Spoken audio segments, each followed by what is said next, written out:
She read the text, "Answer me now," and didn't. The buzz came again and again, like a trapped fly in a glass. Iris turned her phone face down and listened to the silence grow teeth. Ignoring him began as self-defense. 3 weeks earlier, she had tried to leave a relationship that felt like a tight room. Arman was charming in public and precise in private, measuring her time, correcting her words, tidying her decisions as if they were his to fold. When she said she needed space, he smiled and said space was another word for disloyalty. She took a breath and didn't argue. That night, she moved her toothbrush to her bag and planned an exit that wasn't dramatic, just real. Iris was a therapist in training at a community clinic, good with anxious teenagers and wary of adults who use therapy words like handles. She studied dark psychology after hours to understand why some people called control honesty. She knew about intermittent reinforcement, breadcrumb affection, and silence as survival. When Arman started the cycle love bomb, cool off, guilt trip, she stopped explaining. She let his messages pile like leaves. By day, she practiced a calm voice. By night, she practiced not answering. She wrote a sentence on a sticky note. Silence is a choice, not a punishment. On the third day, a bouquet arrived. White lily. The card said, "We're better together." The next morning, a single black glove lay on her doormat, clean, folded, waiting. No card. She told herself it was a coincidence, a dropped item, a harmless nothing, but the glove fit the outline of his memory too well. She locked the door twice and pretended the second click was power. The clinic felt safe. Fluorescent lights, bad coffee, teenagers who rolled their eyes and then begged not to be left alone in their stories. Iris taught breathing, the kind that lets you own your rhythm when someone else tries to set it. She said, "You don't have to answer every knock," and believed it until her phone rattled. At lunch, Priya, her supervisor and friend, watched her push salad around. "You look like a browser with 40 tabs open," Priya said. "I'm practicing indifference," Iris said. "It's harder than it looks. Indifference isn't the goal," Priya said gently. "Peace is. What if ignoring is the only way to get it?" "Ignoring can make some people honest," Priya said. "It makes others obsessive." That evening, the stair light in Iris's building flickered twice, then steadied. On the landing, a white envelope waited. Inside, printed screenshots of her own texts from months ago, apologies, explanations, emojis trying to soften edges. At the bottom, a note in Arman's tidy handwriting. "See? You were happy. Call me." She held the paper by the corner. The glove, the bouquet, the curated past power moves dressed as nostalgia. She wrote another sticky note. Memory is not consent. When she didn't call, the tone changed. The next text read, "I'm worried." Then, "You're scaring me." Then, "People don't ignore what they want." Then nothing for a day. Then a photo of the cafe where they first met. Empty chairs, evening light, the kind of scene that sells belonging. She inhaled and reminded herself that wanting peace and choosing silence were not crimes. On Sunday, she walked the river. A stray dog matched her pace. She read the tag, called the number, waited. No one came. "Okay," she said, and he followed her home. She named him Atlas. That night, Atlas slept under her desk while she documented everything: dates, screenshots, envelope details, because Priya said documentation is not paranoia, it's sunlight. She saved a copy to the cloud and printed another for a folder labeled "if needed." She felt adult, which is to say a little scared and still moving. At 3 a.m., a knock, gentle, 3 beats, then a pause.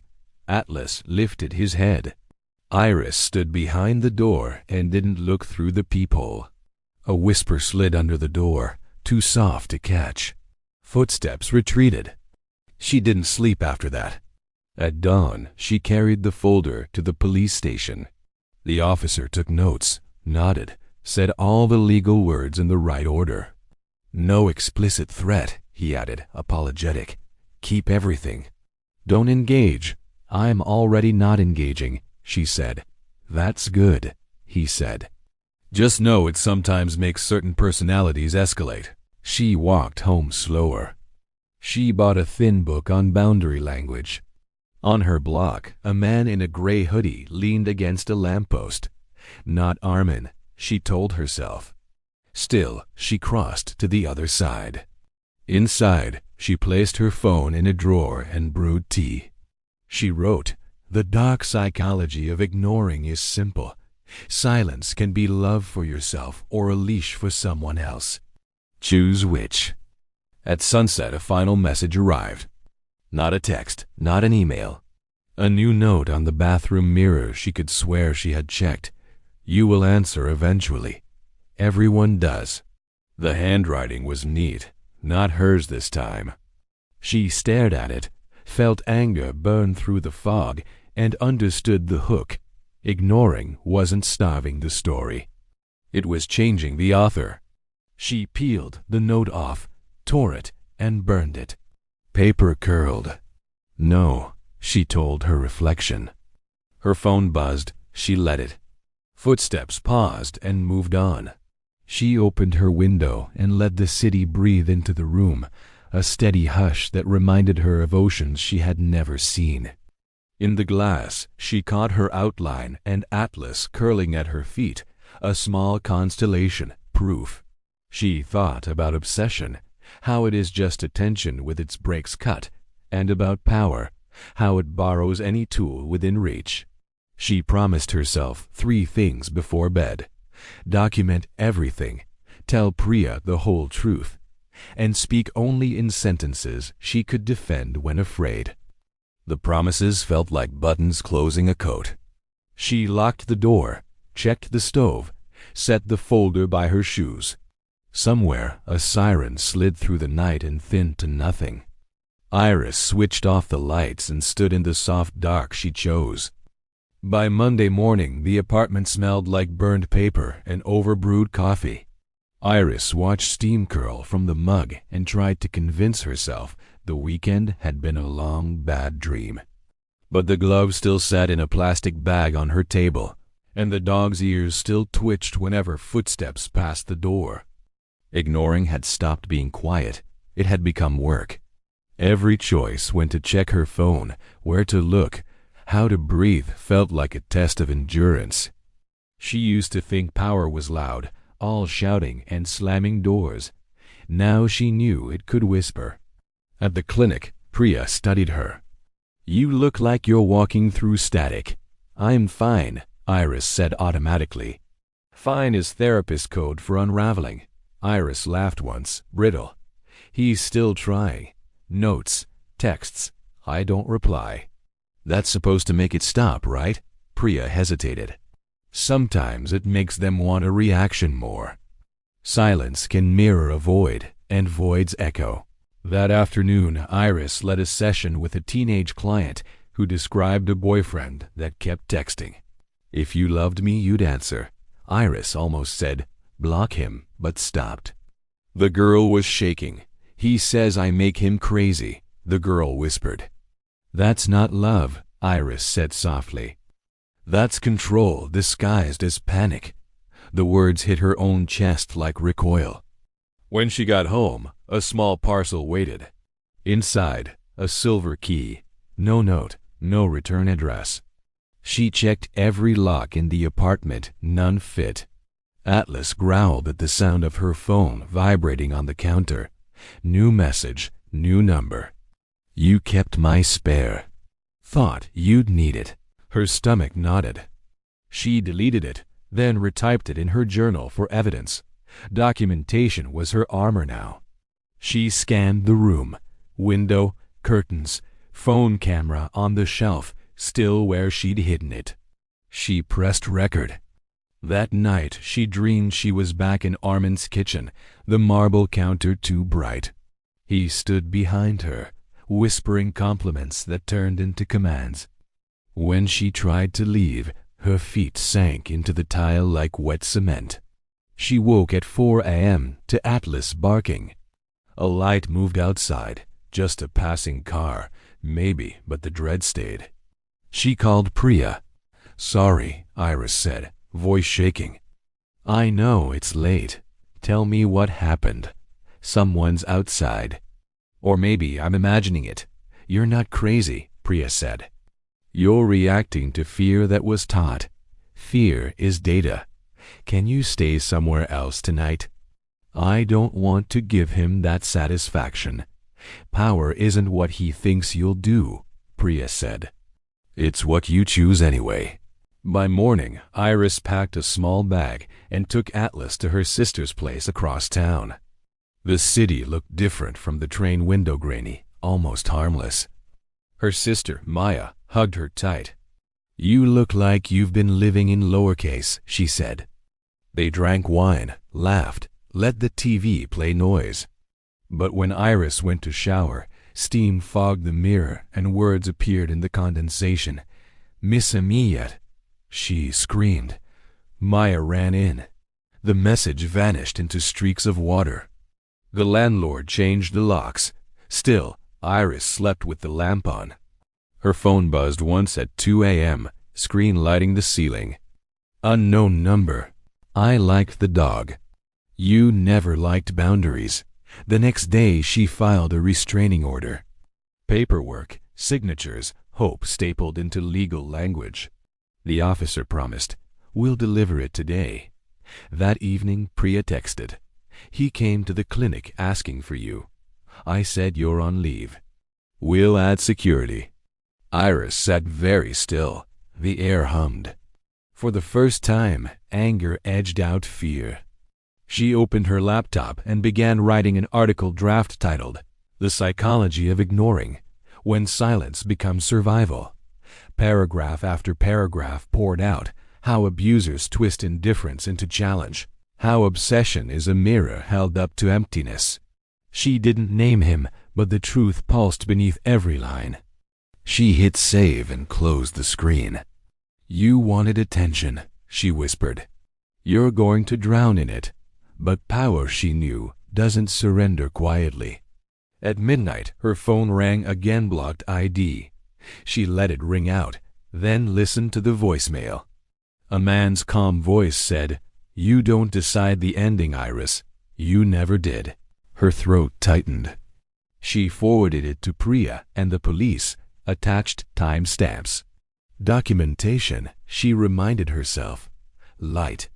When dawn came, she watched sunlight spill across the floor and realized something had shifted. Fear still lived in her chest, but so did defiance. The opposite of control wasn't safety, it was unpredictability.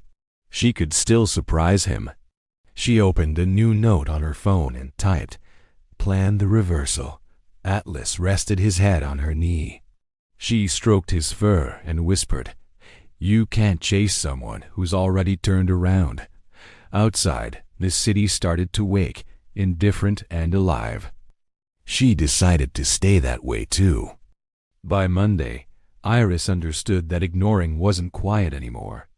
It was work. She timed when she checked her messages. She timed when she didn't. She timed her breathing when the apartment clicked and creaked like it had a pulse of its own. She told herself that silence is a kind of language, and she was finally fluent. She woke in Maya's spare room to two sounds at once, Atlas's soft huff at the door and a crisp notification chime that wasn't her phone. She followed it to the kitchen and found Maya's tablet blinking on the counter. An airdrop request floated on the glass. "Accept video from A." She tapped decline. Another appeared. Decline. A third. Decline. The fourth changed to a single word answer. Her skin prickled. She shut the tablet down and set it face down. The silence that followed was loud enough to count. By noon, she had changed passwords, added two-factor everywhere, and sealed her notes in a vault inside a vault. Priya called from the clinic, voice steady on purpose. Security logged Armin's visit. He tried the worried boyfriend routine. "We flagged him." "Thanks," Iris said, and heard her voice shake. "Can I borrow the group room after hours?" "Yes," Priya said, after a thoughtful beat. "Bring someone with you." Ignoring alone had become a magnet. She needed angle, not absence. So she drafted a live talk for the clinic's channel, The Dark Psychology of Ignoring, How Power Turns into Obsession. She outlined 3 truths she knew too well. Intermittent attention is an accelerant. Boundaries breathe like oxygen. Documentation is a floodlight.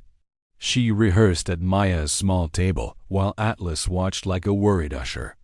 When nerves swarmed, she read her boundary script until the words felt like scaffolding. "I choose not to answer. I refuse to carry your panic. If you escalate, I document and involve law enforcement."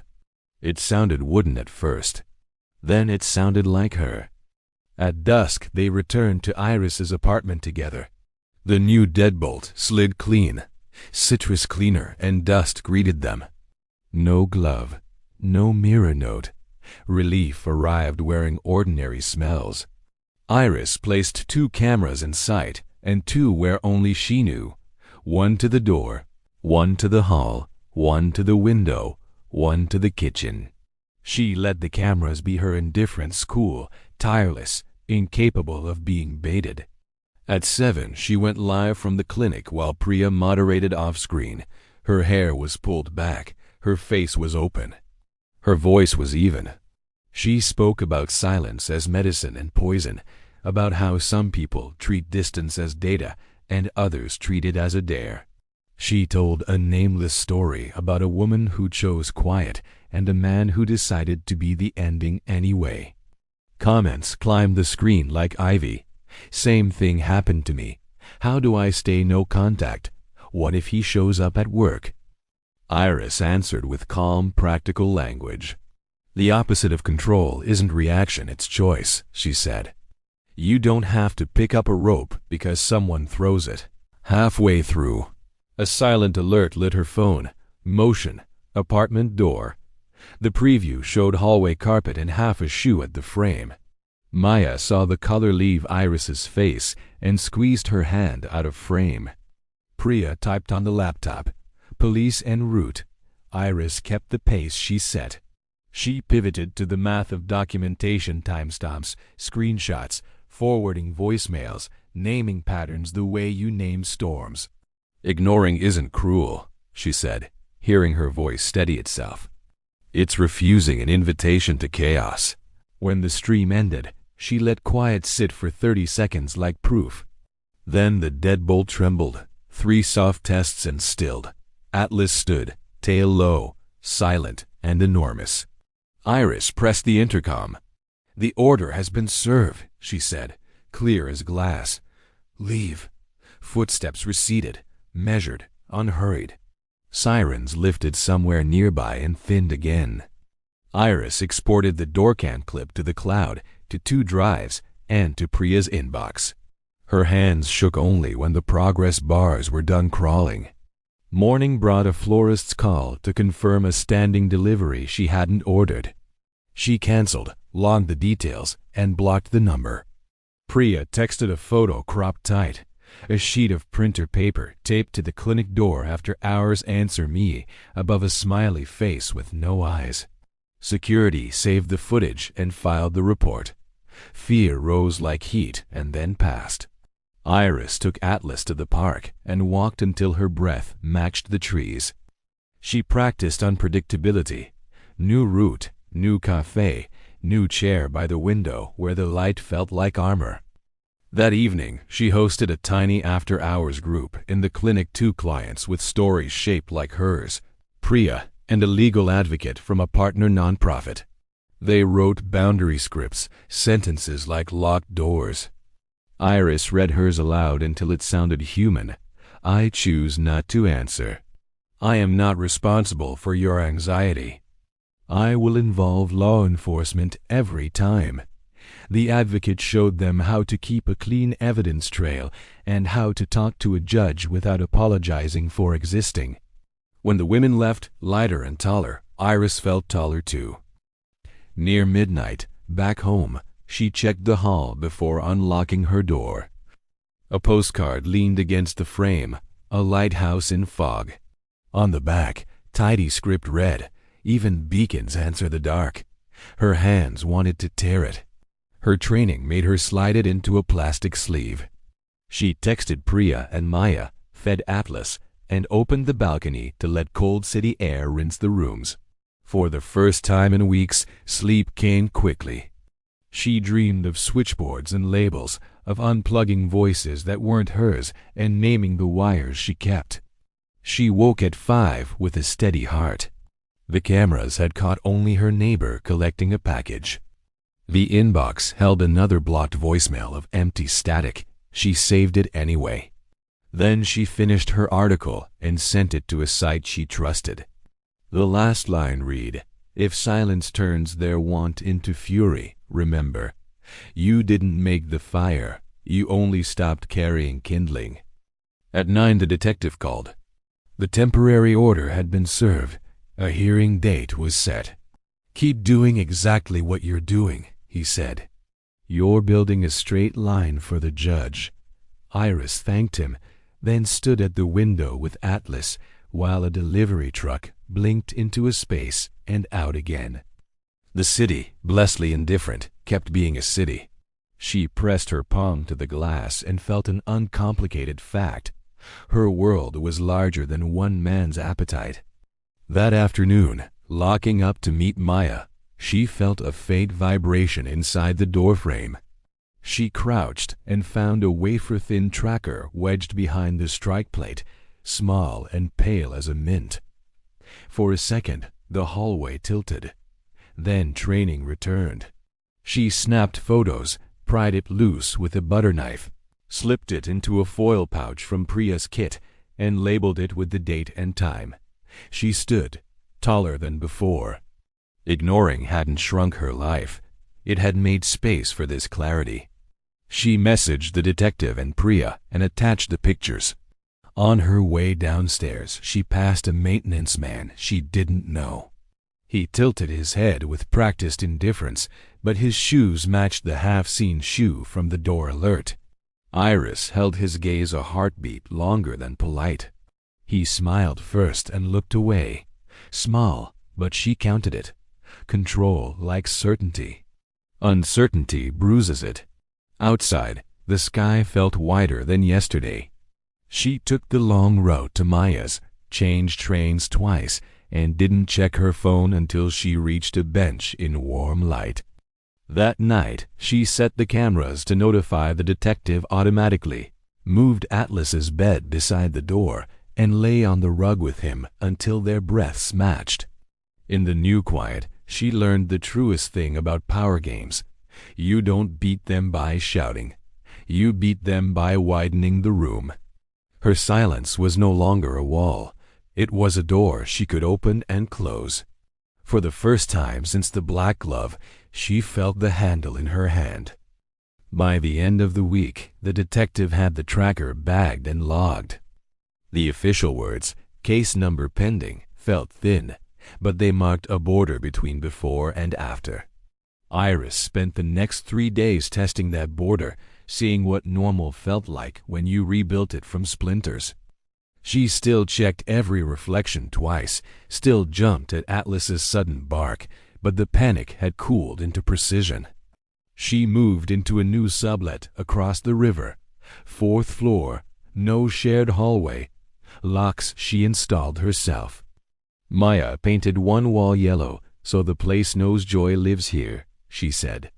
Priya visited with plants that smelled like soil instead of fear.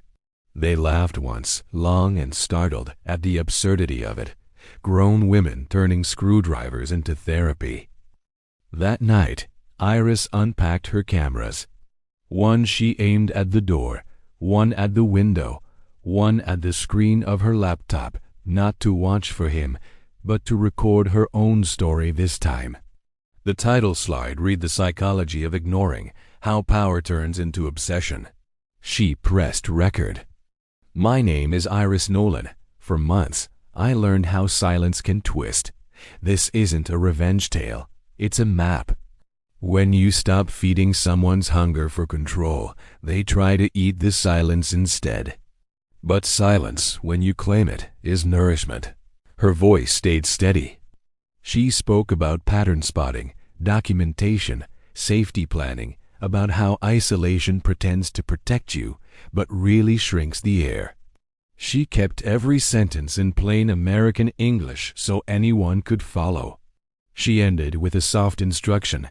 If you're living in that kind of quiet right now, tell someone. You deserve witnesses that aren't cameras. She uploaded the video and closed the laptop. 2 days later, the article went live. Within hours, the clip had 500,000 views. Comments flooded. Some kind, some hungry, some eerie. She answered none. Instead, she forwarded the links to the detective as context. He might see it, she warned. He did. The next morning, a package arrived. No return address, just a flash drive and a note. You wanted attention. Now listen. Iris stared at it for a long minute, then slipped it into an evidence bag. She played it at the precinct under supervision. The screen filled with static, then Armin's voice, smooth as always. You tell your story like you're the hero. I only ever gave you what you asked for: structure, focus, importance. You called it control, but you're still talking about me. That's power. The detective muted it, wrote something, said quietly, "It's self-incriminating enough." Relief didn't roar. It exhaled. That night, Iris walked the river path with Atlas. She watched the city lights shimmer like slow heartbeats on water. She thought about Priya's phrase, "void's echo," and realized the echo was fading. At home, she opened a blank document labeled closure notes. She wrote, "He can't chase a story that isn't running." She smiled at the ordinary sound of Atlas snoring, at the hum of the fridge, at the quiet she chose. Then she opened her channel one last time for a closing message. If you've been the silence in someone else's game, take it back. You don't owe them a sound. You owe yourself peace. If this story helped you breathe a little easier, share it. If it reminded you of your own strength, subscribe. And if you've survived someone who mistook control for love, tell your story below. Your words might be the echo someone else needs tonight. She ended the recording, turned off the camera, and for once didn't double-check the locks. The room felt larger, the air steady. She lay down beside Atlas and whispered, "We answered." The dog sighed. The lights dimmed. Outside, the city kept its indifferent rhythm. Inside, her silence stayed hers. If this story made you see how the dark psychology of ignoring turns silence into power and power into obsession, subscribe for more stories that expose the hidden mind games behind human behavior. Share this with someone who's ever felt controlled through silence. And comment below, have you ever watched attention become obsession? Your story might be the truth someone else needs to break free.